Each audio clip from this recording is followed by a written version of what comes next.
Okay, so following on from last week's introduction to the business model map, just going to go into a bit more depth on one major element of it, which is your customer segments or your markets. One of the major elements we identified last week is the customer segments. If we blow that up and I'll think of an example as we walk through. So we use education. There are so many aspects to customer segments. You can layer behind this quite a lot of depth in your business plan or your planning or your thinking as to how you go forward.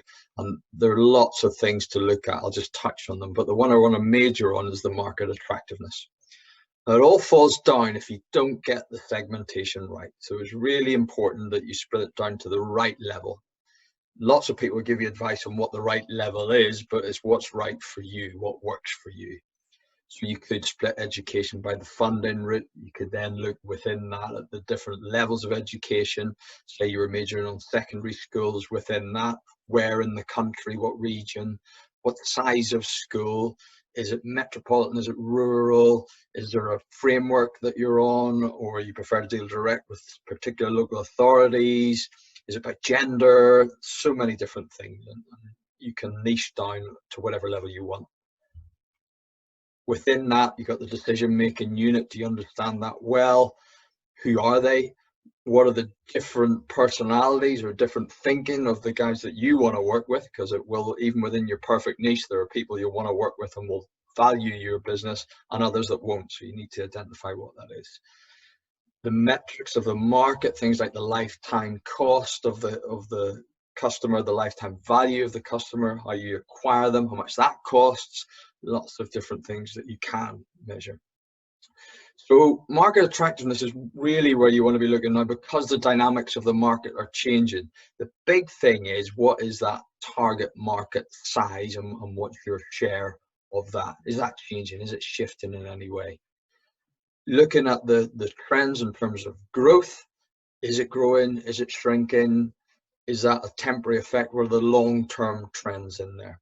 And competitive intensity, are some people going to go bust out of business? Does that mean the competitive intensity has gone down? Maybe there's another sector that you ruled out before that becomes more attractive because there's less players in it. Entry barriers, does it hard for other people to go in there so your share could go up?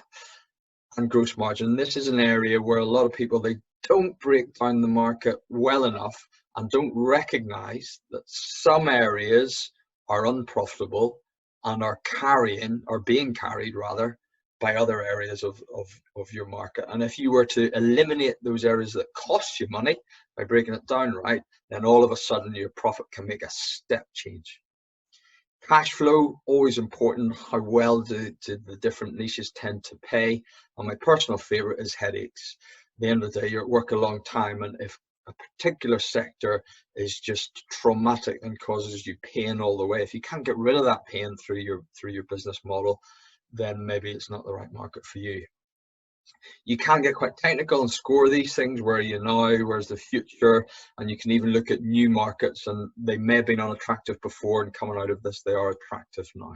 So those are some examples of what makes a market attractive. But once again, it's what's right for your business, what makes your markets attractive for you.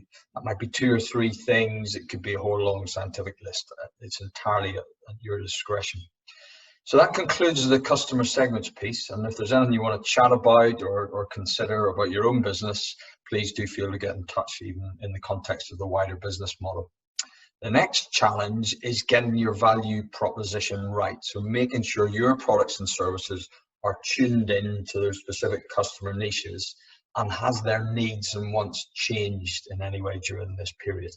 Making sure you tweak your product to reflect that. So you're not wasting effort trying to sell something they don't want or sell something to the wrong people. So I hope this has been useful. Watch out for the next video and keep well in the meantime.